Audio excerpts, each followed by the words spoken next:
CEAP, Centro Espírita Altivo Panfiro. Uma casa de amor. Bom dia a todos, aos nossos queridos que aqui se encontram e aos nossos queridos que estão nas redes sociais. Sejam bem-vindos a mais um estudo de parábolas, estudo das parábolas e ensinos de Jesus, do nosso querido Caibar Schuttel.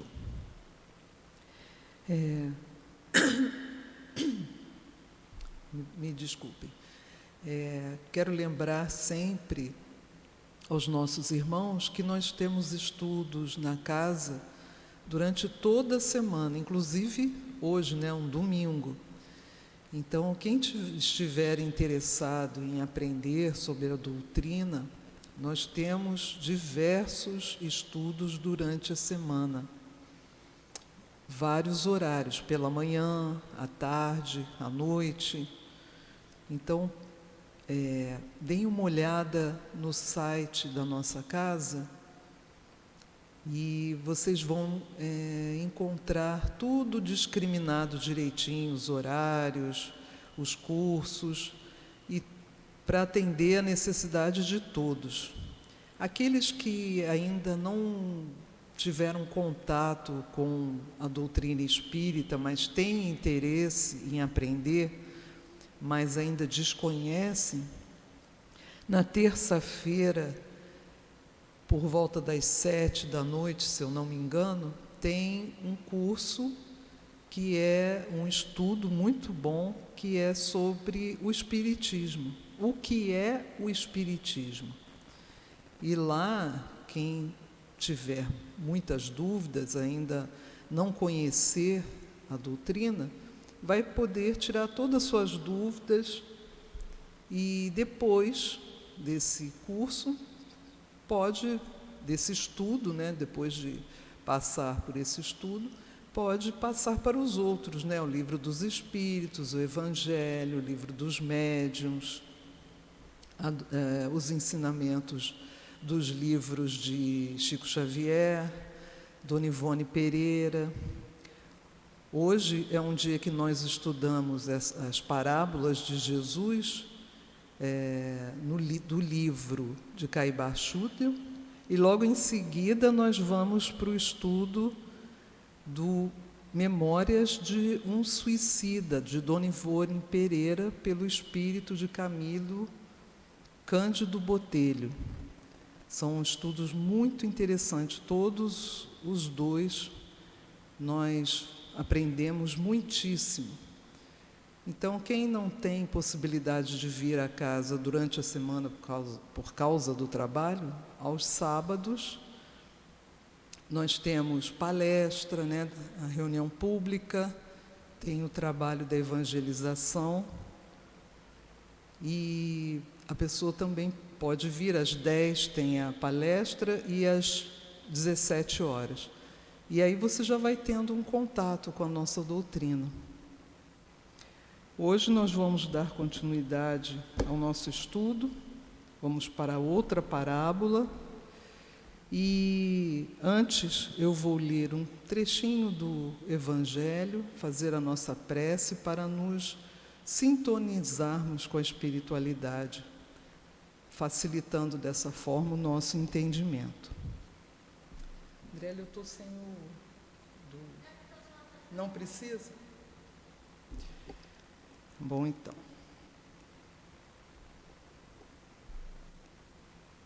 Nós vamos aqui no capítulo 9, Bem-aventurados os que são mansos e pacíficos.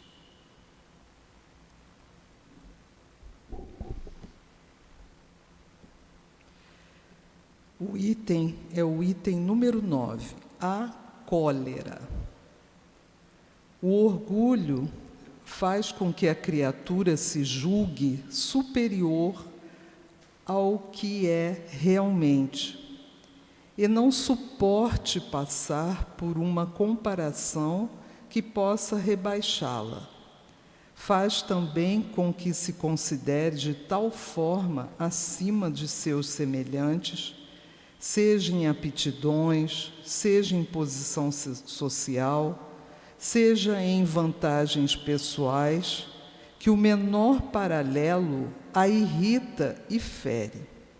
Então, o que acontece? Ela se entrega à cólera. Procurai a origem desses acessos de demência passageira que vos fazem perder o sangue frio e a razão, e vos assemelham ao bruto. Procurai, e quase sempre achareis, o orgulho ferido como base de tudo. Não é o amor próprio que, ferido por uma contradição, vos faz rejeitar observações justas e repudiar com cólera os mais sábios conselhos? Até mesmo as impaciências causadas por contrariedades, muitas vezes pueris, dependem da importância que atribuís à personalidade, diante da qual julgais que todos se devem curvar.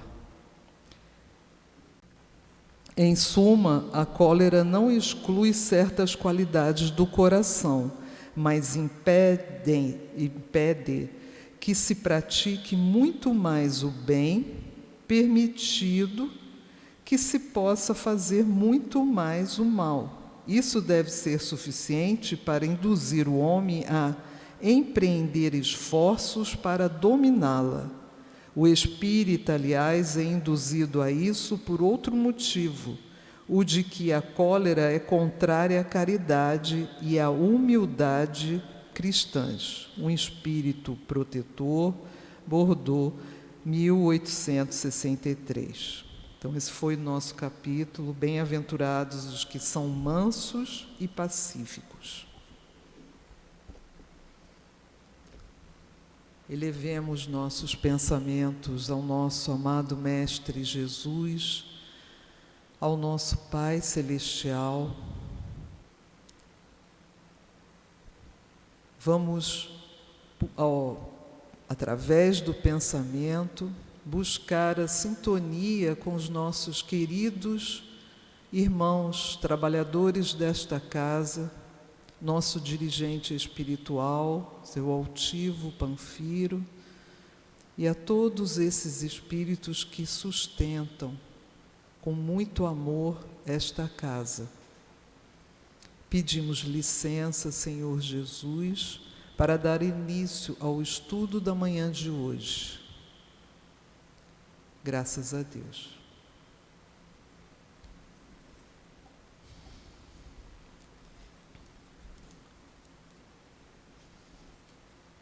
Eu sempre mostro o livro, não sei se vocês conseguem ver.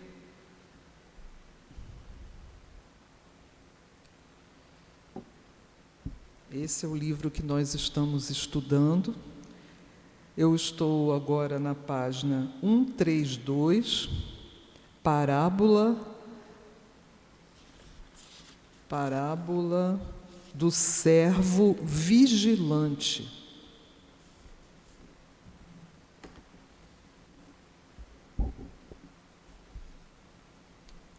Vamos ver o que Lucas nos traz essa parábola, desse ensinamento do nosso mestre.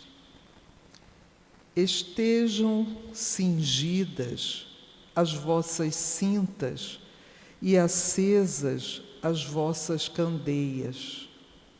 E sede vós semelhantes a homens que esperam pelo seu Senhor, ao voltar ele das bodas, para que, quando vier a bater a porta, logo lhe abram. Bem-aventurados aqueles servos a quem o Senhor achar vigiando, quando vier. Em verdade vos digo que ele cingirá, os fará sentar à mesa, ele se cingirá, os fará sentar à mesa e, chegando-se, os servirá. E quer ele venha na segunda vigília, quer na terceira, bem-aventurados serão eles, se assim os achar. Mas sabei que se o dono da casa tivesse sabido a hora a que havia de vir o ladrão, não haveria deixado arrombar a sua casa. Estai vós também apercebidos, porque a hora que não pensais virá o Filho do Homem. Isso está em Lucas, capítulo 12, itens 35 a 40. Caibar vai nos passar o entendimento a essa parábola que Lucas escreveu para nós. Na esfera espiritual, como na material, a qualidade indispensável do servo é ser vigilante. Servo vigilante é o que trata com zelo dos místeres que lhes são afetos, correspondendo, como deve, ao salário pelo qual se ajuntou e satisfazendo ao mesmo tempo as ordens que recebe do seu senhor. Então, o Caibar está aqui nos dizendo que o bom servo é aquele que está sempre atento ao trabalho, à missão que o Senhor lhe colocou. A dissídia no trabalho não só abate o crédito do operário, como também lesa os interesses de seus superiores. Dissídia aqui é uma discordância, quando a criatura discorda daquilo que lhe é pedido. Então, a dissídia do trabalho não só abate o crédito do operário, como também lesa os interesses de seus superiores. O bom servo, que trabalha nas coisas referentes ao espírito, não tem tempo para se reclinar no leito e, de candeia apagada, dormir o bom sono, esquecendo os trabalhos que lhe são afetos. Então, como ele disse ali na parábola, o servo tem que estar sempre atento, porque o Senhor pode chegar a qualquer hora. E ele precisa estar atento para abrir as portas ao Senhor, para servir ao Senhor. Então, aquele servo que se esquece de suas obrigações, né? Vai dormir, apaga a candeia e fica lá relaxado, não presta atenção na chegada do Senhor, ele se torna um mau servo, ele não está cumprindo com as suas obrigações. Precisa ele, com a cinta cingida e a candeia acesa, vigilante, aguardar que o Senhor lhe bata a porta. Se o Senhor está fora, ele tem que estar sempre atento. Aí eu não expliquei para vocês, né? Aqui precisa ele estar de cinta cingida. Cingida é cercada, amarrada, né? A cinta cingida e a candeia acesa. E tem que estar com a luz acesa para ele poder chegar até a porta, para iluminar o caminho, né? Isso eu estou falando no sentido literal, tá, gente? Nenhum dos servos sabe em que vigília chegará o Senhor, se na segunda, se na terceira, e a vinda do Senhor é tão certa como a descida das chuvas à terra, como a mudança do dia pela noite, como o calor, como o frio, como os ventos, como a volta dos cometas, como o brilho das estrelas. Muito bonito, né? Em linguagem evangélica, O servo vigilante é o que estuda. Então, ele agora está nos colocando a par do sentido dessa parábola. Em linguagem evangélica, servo vigilante é o que estuda, é o que pesquisa, perquire. Perquire é perguntar, se mostrar interessado sobre o assunto. E de candeia acesa, isto é, com o entendimento aclarado pela compreensão dos fatos que observou e dos estudos que fez. Ilumina os que lhe estão próximos, ensinando-lhes o caminho que vai ter a Deus, que não pode ser outro que o da caridade bem compreendida, como ensina o Espiritismo. Então, nesse parágrafo aqui, o Caibá nos trouxe assim, uma explicação clara, né? E se a pessoa leva ao pé da letra, ela até entende, né, a situação desse servo e desse senhor. E esse servo, né, o servo aqui, representa todos nós. Então, o Caibá nos diz que o bom servo precisa estudar, perguntar, se envolver no estudo, pesquisando, buscando entendimento, e aproveitando todo esse entendimento que ele adquiriu, ele pode ensinar ao próximo dele, seja na família, seja nos amigos, seja nos companheiros da casa espírita que ele frequenta, ensinando-lhes sempre o caminho que vai ter a Deus, que não pode ser outro que o da caridade bem compreendida. Então, o caminho não é só a gente ficar na teoria, é a gente aprender as parábolas do nosso mestre, os ensinamentos que ele nos trouxe há mais de 2000 anos e praticá-los, buscar compreender como que Jesus agia, porque Jesus, além de ensinar, de passar para nós todos esses ensinamentos, ele também os praticava, ele dava-nos o seu exemplo. É muito fácil a gente aprender e saber que caminho tomar em todos os momentos da nossa vida, todos os dias, em todos os momentos, né? As provas que estão conosco nesse planeta, porque o nosso planeta é de provas e expiações, elas acontecem a qualquer momento, em qualquer lugar que você esteja. O que são essas provas? Principalmente aos espíritas estudiosos, né, que leem tanto, que sabem tantas coisas, já leram tantos livros. Essas provas são situações que nos acontecem e como é que a gente procede naquela situação? Como que a gente reage, né? No dia a dia, coisas bobas, você está numa fila, no banco, fica irritado, você procura se acalmar.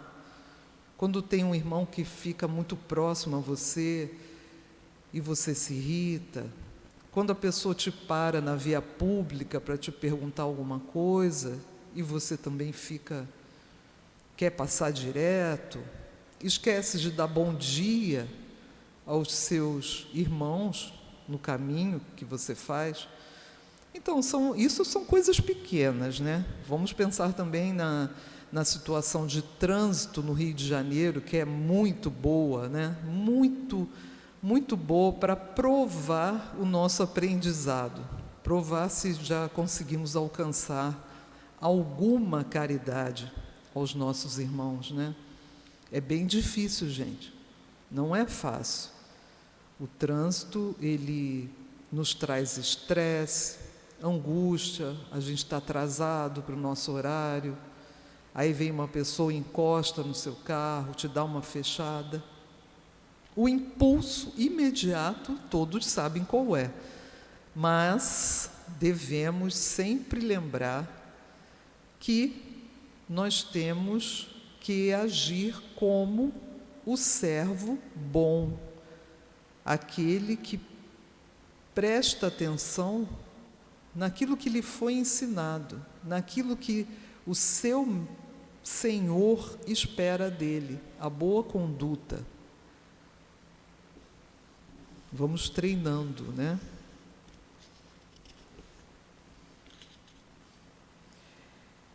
Então, assim terminou essa parábola é bem pequenininha, mas é bastante interessante, né? Agora vamos para a página 134, parábola dos primeiros lugares.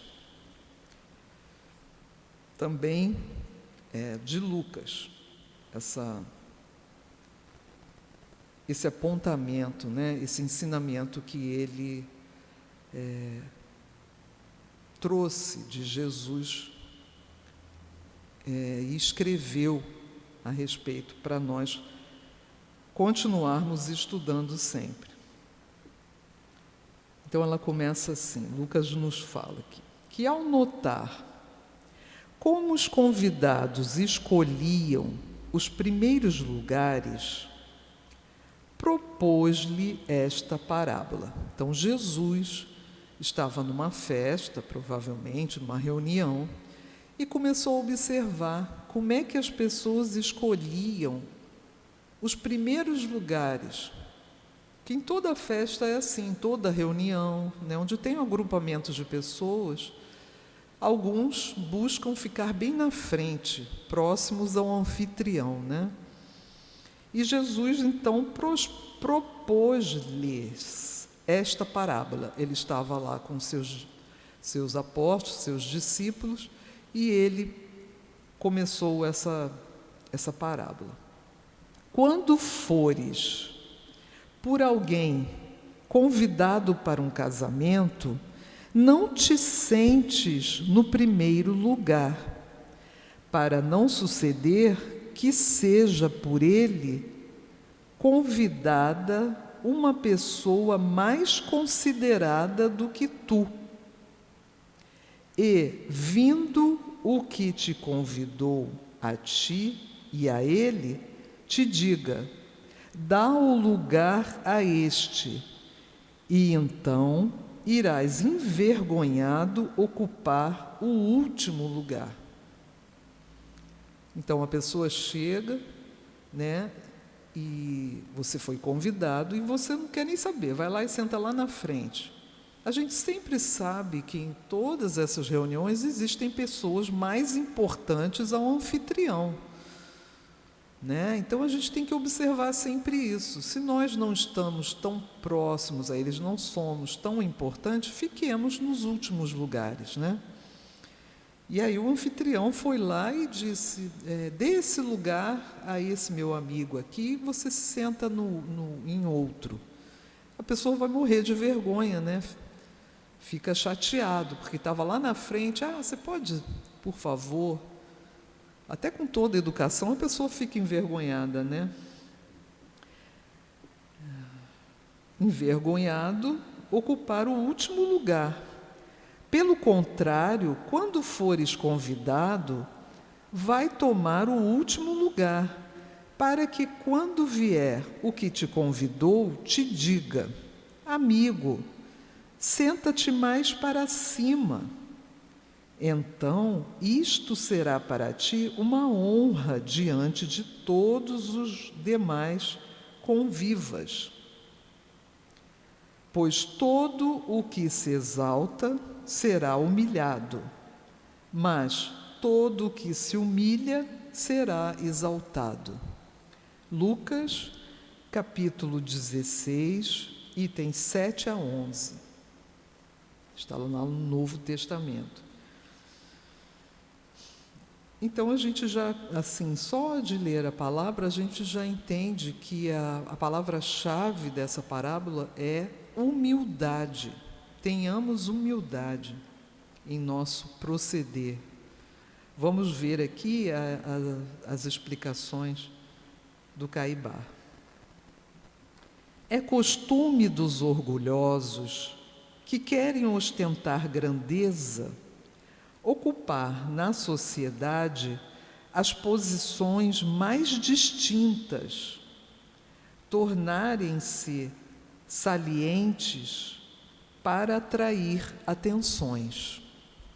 Jesus, que costumava frequentar certas reuniões em ocasiões que julgava próprias para estudar o caráter e a psicologia das gentes, antes de propor a seus discípulos a parábola da grande ceia, julgou de bom aviso ensinar-lhes que, mesmo como convivas desse banquete espiritual, não deveriam pleitear os primeiros lugares, posições inadequadas aos que devem observar estritamente a humildade, único meio de exaltação e de conquista de mérito. Se nós formos relembrar de vários vultos, vários irmãos dentro do Espiritismo, da Igreja Católica, da Igreja Protestante, seja como for, nós iremos nos lembrar de pessoas que se sobressaíram a todos, não porque eles buscavam primeiro lugar, muito pelo contrário, porque eram muito humildes em seus atos, em suas atitudes para com os outros. Eram pessoas extremamente sábias, caridosas, mas jamais buscaram exaltar-se a si mesmo, elevarem-se diante dos outros. Quem já ouviu as palestras do nosso querido Divaldo Franco, existem muitas no YouTube gravadas, algumas delas a gente vê ele incorporado pelo nosso amoroso Dr. Bezerra de Menezes. E a gente vê como que ele se expressa quando vem nos trazer alguma mensagem. O carinho, a educação, a beleza de suas palavras, elevando as nossas esperanças, nos trazendo alegria, nos trazendo paz aos nossos corações. E sempre de uma forma muito humilde. Quem já leu a história desse nosso querido irmão Bezerra de Menezes, Dr. Bezerra de Menezes, sabe que a vida dele foi muito dura. E a gente fica impressionada com tudo o que ele fez, todas as conquistas que ele teve em sua existência como encarnado. E, normalmente, na prece, ele sempre se coloca como uma pessoa que está ali humildemente. Ele usa muito a palavra humílimo, de pessoa humilde, servidor humílimo. É muito bonito isso. E a gente sabe que, apesar dele ter toda essa humildade, ele foi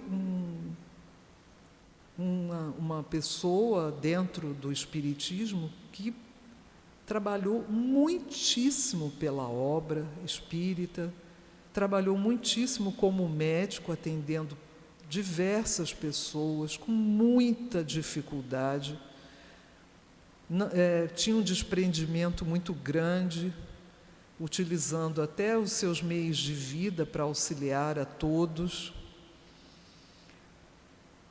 Agora vamos pensar também, vamos agora para outras religiões, a nossa querida Madre Teresa de Calcutá, sempre humilde. Existem vários vídeos também na internet que vocês podem observar, né, fazendo comparações, né, ela também sempre humilde, falando, sempre se vestindo de forma simples, e ali naquele corpinho daquela senhora tão pequenininha, né, está um espírito grandioso. E todo mundo conhece também nosso querido Chico Xavier, né, sempre humilde, no viver, no se vestir, tudo. Não havia nenhuma... nunca quis dinheiro algum para ele, sempre estava ajudando a todos como ele podia, sempre tinha uma palavra para todos, atendia a todos que chegavam à sua casa espírita, né? A casa em que ele trabalhou anos. Ficava até de madrugada abraçando e cumprimentando a todos que lá estavam. Então é isso. Como eu disse, essa parábola, a palavra-chave é a humildade que nós precisamos observar. Como que eu estou agindo? Será que eu estou sendo arrogante? Em todas as atitudes, em todos os ambientes. Não precisa ser uma festa que eu vou lá e sento lá na frente. Como é que eu estou falando com os meus amigos? O que eu estou pensando dos meus amigos, né? Que a pessoa, nós não podemos ler pensamentos, mas muitas vezes estamos com um sorriso nos lábios e pensando coisas bem esquisitas, né, a respeito de um vizinho, de um companheiro da casa, né, de uma pessoa dentro do ônibus. Vamos prestar atenção, vamos disciplinar essas nossas inferioridades. Vamos continuar aqui, então. Nenhum valor tem para Jesus os que se salientam pomposamente nos primeiros lugares e praticam todas obras que aparentemente são boas para serem vistos pelos homens, os que alargam seus filactérios e alongam suas fímbrias. O filactério, quem já observou o povo judeu, né, quando está no templo fazendo o seu estudo, suas orações, eu não sei se são todos que se utilizam de filactérios. Você vê isso desde o tempo de Jesus já existia. É tipo uma caixinha de couro que é amarrada e eles colocam na testa. Dentro dessa caixinha existe tipo um pergaminho que eles lá estão escritos textos, né, textos importantes à sua religião. Então é tipo uma caixinha. Eu sempre eu via, né, observava isso até em filmes, né, os judeus em oração com aquela caixinha na testa, e eu não entendia muito bem o que era. Aí aqui Caibar veio nos ensinar, né? É uma caixinha feita de couro que contém um pergaminho. Pergaminho é aquele papelzinho rolado, né? Com textos judaicos transportados junto à testa e no braço esquerdo. Eles também amarram, né, uma outra caixinha no braço esquerdo. Vocês, se repararem, vocês vão ver que é uma tira de couro que eles enrolam no braço. Então, para serem vistos pelos homens, os que alargam seus filactérios e alongam suas fímbrias. Fímbrias são franjas, Se vocês repararem, também eles se envolvem em uma manta cheia de franjas, né? E ele está dizendo aqui que eles alongam aquelas franjas para elas terem mais movimento, para aparecerem, né? E gostam do primeiro lugar nos banquetes, das primeiras cadeiras nas sinagogas, das saudações nas praças públicas, de serem chamados mestres. Isso aqui é para nós, né? A gente sempre vê no Evangelho, no Novo Testamento, está bem direcionado aos nossos irmãos que eram designados como, meu Deus, me deu um branco agora, mas eu vou lembrar. Fariseus, publicanos, né? Então são aqueles doutores da lei que iam à praça pública e falavam alto, né? Sempre buscando chamarem a atenção. Dentro das sinagogas também faziam orações altas, sempre nos primeiros lugares, na parte mais alta das salas. O conviva da grande ceia deve ser sóbrio, modesto, prudente, recatado, cheio de boa vontade, laborioso e, em vez de se recostar comodamente no primeiro lugar que encontra vago em torno da mesa do banquete, deve fazer-se como o servo que, depois de bem examinar as iguarias, serve equitativamente aos convivas, segundo o paladar de cada um deles. A cadeira de Moisés, o estudante do Evangelho já o sabe, não deve ser ocupada pelos novos convivas da grande ceia, para que lhes não seja aplicado o libelo condenatório pronunciado pelo Mestre contra os escribas e fariseus. Isso está em Mateus, no capítulo 23.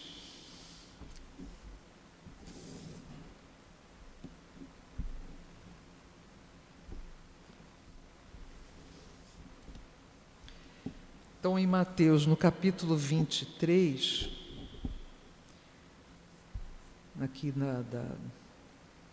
da Bíblia, ele diz o seguinte: Jesus condena, Mateus escreveu isso, Jesus condena a hipocrisia dos fariseus e dos mestres da lei. Esse é o título do capítulo 23. Então Jesus disse à multidão e aos seus discípulos: os mestres da lei e os fariseus se assentam na cadeira de Moisés. Obedeçam-lhes e façam tudo o que eles dizem a vocês, mas não façam o que eles fazem, pois não praticam o que pregam. Eles atam fardos pesados e os colocam sobre os ombros dos homens, mas eles mesmos não estão dispostos a levantar um só dedo para movê-los. Tudo o que fazem é para serem vistos pelos homens. Eles fazem seus filactérios bem largos e as franjas de suas vestes bem longas. Gostam do lugar de honra nos banquetes e dos assentos mais importantes nas sinagogas, de serem saudados nas praças e de serem chamados mestres. Interessante, né? É por isso que aqui o Caibar colocou essa observação, para a gente ir lá buscar em Mateus, no capítulo 23,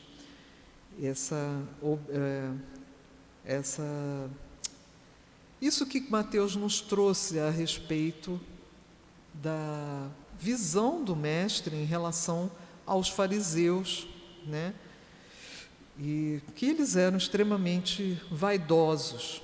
E ainda a gente sabe que tem muitos fariseus hoje em dia ainda, né? Não só no meio dos judeus, né? Como em todo o planeta. A sentença do mestre: o que se exalta será humilhado, mas o que se humilha será exaltado, tem escrita aplicação a todos os que já receberam a palavra de Jesus em espírito e verdade. Na parábola do bom servo está escrita a obrigação dos que desejam os primeiros lugares espirituais. Não é por ocupar os primeiros lugares na sociedade que os obteremos. Nós não vamos ocupar os bons lugares espirituais só porque tivemos os melhores lugares no plano material. Isso aí nós podemos encontrar diversos exemplos no livro Céu e Inferno, escrito por Kardec, que nos traz uma coletânea de explicações dos espíritos que foram evocados, e através dos médiuns eles nos trouxeram a sua condição no plano espiritual. E lá nós temos os ricos, reis, rainhas, pessoas que tiveram os primeiros lugares no plano material e que, quando chegaram ao plano espiritual, não tiveram o mesmo tratamento, não conseguiram alcançar os primeiros lugares. É interessante a gente buscar lá esse estudo. Não é por ocupar os primeiros lugares na sociedade que obteremos os primeiros lugares no plano espiritual, né? Ninguém pense em galgar as eminências da glória sem haver prestado seus serviços à causa da verdade, sem ter experimentado para tal fim provas difíceis de vencer, sem haver triunfado nas lutas, sem ter vendido o mundo com suas esmagadoras miragens. Sem ter vendido o mundo. Os primeiros lugares espirituais não são aqueles em que somos honrados, mas aqueles em que nos colocamos para honrar. Não são aqueles em que somos servidos, mas os que nos dão ensejo a servir. O Filho do Homem não veio ao mundo para ser servido, mas para servir. O próprio Cristo disse isso. No Evangelho nós temos essa passagem. A parábola de Jotã, pronunciada no crime de Gerizim para exortar o povo de Shechem, pode ser repetida hoje aos que conquistam as glórias e querem naturalmente obter aquelas que não passam como a flor da erva.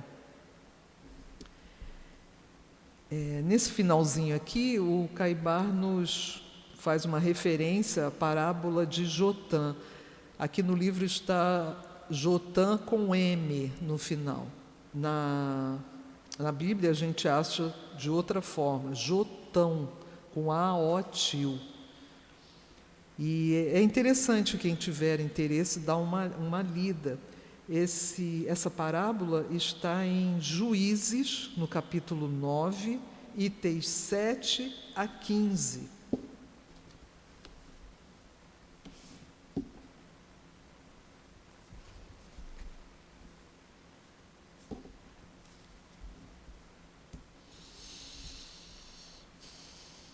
Então, ele diz aqui que essa parábola pode ser repetida hoje aos que conquistam as glórias e querem naturalmente obter aquelas que não passam, como a flor da erva. Então, em Juízes, na Bíblia, né, no capítulo 9, eu vou ler só um trechinho, mas depois vocês podem procurar em casa, é interessante. Abimeleque, filho de Jerubaal, foi ao irmão de sua mãe Siquém e disse a eles e a todo o clã da família de sua mãe: perguntem a todos os cidadãos de Siquém o que é melhor para eles, ter todos os 70 filhos de Jerubaal governando sobre eles ou somente um homem. Lembre-se de que eu sou sangue do seu sangue. Os irmãos de sua mãe repetiram tudo aos cidadãos de Siquém, e estes se mostraram propensos a seguir Abimeleque, pois disseram: esse é nosso irmão. Deram-lhe 70 peças de prata tiradas do templo de Baal-berite, os quais Abimeleque usou para contratar alguns desocupados e vadios que se tornaram seus seguidores. Foi à casa de seu pai em Ofra e matou seus 70 irmãos, filhos de Jerubaal, sobre uma rocha. Mas Jotão, o filho mais novo de Jerubaal, escondeu-se e escapou. Então todos os cidadãos de Siquém e de Bet-Milo reuniram-se ao lado do carvalho, junto à coluna de Siquém, para coroar Abimeleque rei. Quando Jotão soube disso, subiu ao topo do monte de Gerezim e gritou para eles: ouçam-me, cidadãos de Siquém, para que Deus os ouça. Certo dia, as árvores saíram para ungir um rei para si. Disseram à oliveira: seja nosso rei. A oliveira, porém, respondeu: deveria eu renunciar ao azeite com a qual se presta honra aos deuses e aos homens para dominar sobre as árvores? Então as árvores disseram à figueira: venha ser nosso rei. A figueira, porém, respondeu: deveria eu renunciar ao meu fruto saboroso e doce para dominar sobre as árvores? Depois as árvores disseram também à figueira: venha ser o nosso rei. E finalmente foram até o espinheiro: venha ser o nosso rei. O espinheiro disse às árvores: se querem realmente ungir-me rei sobre vocês, venham abrigar-se à minha sombra. Do contrário, sairá fogo do espinheiro e consumirá todos os cedros do Líbano. Será que vocês agiram de fato com sinceridade quando fizeram Abimeleque rei? Foram justos com Jerubaal e sua família como ele merecia? Meu pai lutou por vocês e arriscou a vida para livrar-os das mãos de Midian. Hoje, porém, vocês se revoltaram contra a família de meu pai, mataram seus 70 filhos sobre a mesma rocha e proclamaram Abimeleque, o filho de sua escrava, rei sobre os cidadãos de Sinquê, pelo fato de ser irmão de vocês. É bem interessante, é claro, né? É uma parábola cheia de metáforas, né? E depois aqui Caibar vai se referir a essa passagem que está na Bíblia, em Juízes, capítulo 9, de 7 a 15. Eu só li para vocês aqui, para vocês verem, né, que como que esse cidadão Abimeleque agiu para ser rei, matando um monte de gente, indo contra uma pessoa da região que tinha ajudado todo mundo e nos mostrando, né, a falta de humildade dessa pessoa. E um dos filhos conseguiu escapar e ele trouxe essa parábola, né, às pessoas daquela região, para mostrar que eles estavam escolhendo uma pessoa má, uma pessoa ruim. Então é isso, gente, já chegou a nossa hora. Agradeço a companhia de todos vocês, espero que eu tenha passado esse nosso estudo da melhor forma possível, a compreensão.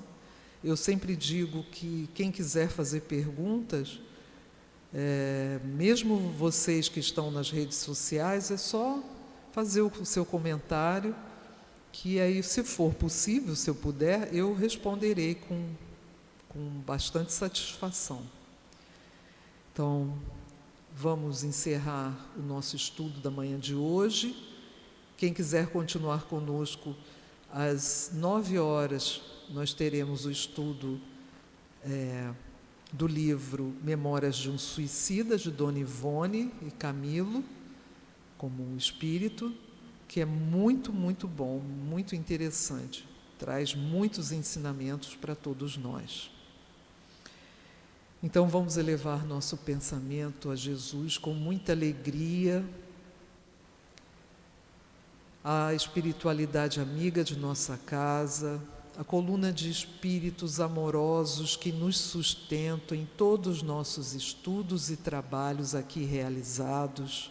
Agradecemos com o coração cheio de alegria por podermos ter aprendido sempre um pouquinho mais. Que possamos, Senhor Jesus, nos tornarmos pessoas melhores através de Teus ensinamentos tão profundos, tão belos, que nos fazem enxergar com muito mais clareza a nossa existência e as nossas obrigações e o porquê de aqui estarmos. Agradecemos muito a toda a espiritualidade amiga. Então, em nome do amor que vibra nessa casa, agradecemos ao nosso Mestre e, acima de tudo, ao nosso Pai, por esse momento tão agradável de estudo. Pedimos licença para encerrar o estudo da manhã de hoje em torno do livro Parábolas e Ensinos de Jesus, de Caibar Chuta. Graças a Deus.